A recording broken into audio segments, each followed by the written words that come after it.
धूल चटाने और दबदबा बनाने में कायम रही है विनेश फोगाट। नमस्कार, मैं श्वेता और आप देख रहे हैं न्यूज फॉर नेशन। ओलंपिक चल रहा है और ओलंपिक में विनेश फोगाट ने रेसलिंग में जो है फाइनल में अपनी जीत बना ली है और विनेश फोगाट फाइनल में अब भारत को रिप्रेजेंट करेंगी। एक तरफ जहां विनेश फोगाट फाइनल में पहुंची हैं, तो वहीं दूसरी ओर उन्हें बधाई भी दिया जा रहा है। दरअसल बिहार के नेता प्रतिपक्ष तेजस्वी यादव और राजद सुप्रीमो लालू प्रसाद यादव की लाडली बेटी रोहिणी आचार्य ने ट्वीट किया है और ट्वीट करके विनेश फोगाट को बधाई दी है। साथ ही साथ केंद्र की सरकार पर जोरदार हमला भी किया है। सबसे पहले तेजस्वी यादव क्या कुछ लिखते हैं वो हम आपको अपने स्क्रीन पर दिखा रहे हैं। तेजस्वी यादव लिखते हैं कि हक, अधिकार और न्याय के लिए दिल्ली की सड़कों पर सत्ता संरक्षित शक्तिशाली ताकतों से लड़ने भिड़ने वाली विश्व की शीर्ष खिलाड़ियों को धूल चटाकर दबदबा कायम करने वाले देश की चहेती बेटी विनेश फोगाट को कुश्ती के ओलंपिक में फाइनल में पहुंचने पर हार्दिक बधाई। फाइनल मैच के लिए अग्रिम शुभकामनाएं।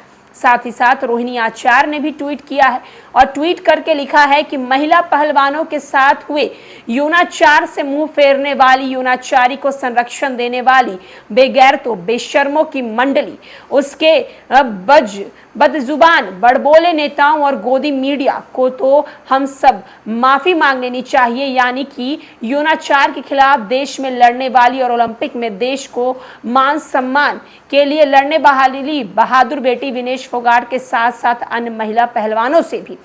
जिस दिन सत्ता के निर्देशक और विनेश और अन्य महिला पहलवान बहनों के साथ पुलिसिया दमन हुआ था, विनेश और अन्य महिला पहलवानों को गालियां दी गई थी, पुलिस कर्मियों के द्वारा विनेश और अन्य महिला पहलवानों को सड़क पर घसीटा गया था, उस दिन देश की हर एक मां और बेटी का कलेजा फटा था। नारी स्मिता पर हमला जो हुआ था, बेटी बहनों को शक्ति स्वरूप मानने वाला देश शर्मसार हुआ था।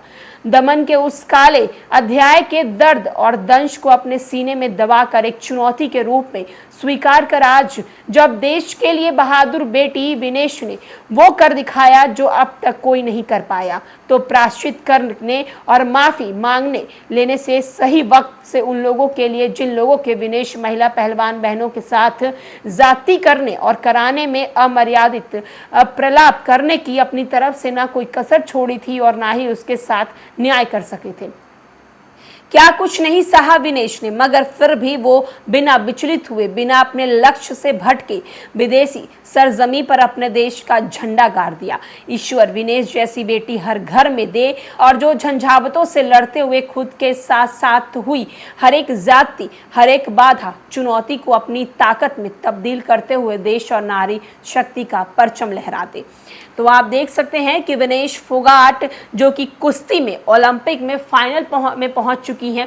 विनेश फोगाट अब फाइनल में भारत को रिप्रेजेंट करेंगी। रेसलिंग में उन्होंने जो है वो ये जगह बनाई है और अब विनेश फोगाट को चारों तरफ से बधाइयां मिल रही हैं। तो वहीं दूसरी ओर बिहार के राजनेता की तरफ से अब राजनीति भी की जा रही है और केंद्र सरकार पर जोरदार हमला भी किया जा रहा है। रोहिणी आचार्य ने तो बाकायदा कह दिया है कि अब उन लोगों को माफी मांग लेनी चाहिए, सत्ताधारी नेताओं को माफी मांग लेनी चाहिए। जिस वक्त दिल्ली की सड़कों पर विनेश फोगाट को घसीटा गया था, उन्हें मारा गया था पुलिस कर्मियों के द्वारा, आज वही बेटी, आज वही लड़की जो है वो देश का नाम रोशन कर रही है और विदेश की धरती पर देश का झंडा गाड़ रही है। फिलहाल के लिए इस अपडेट में इतना ही।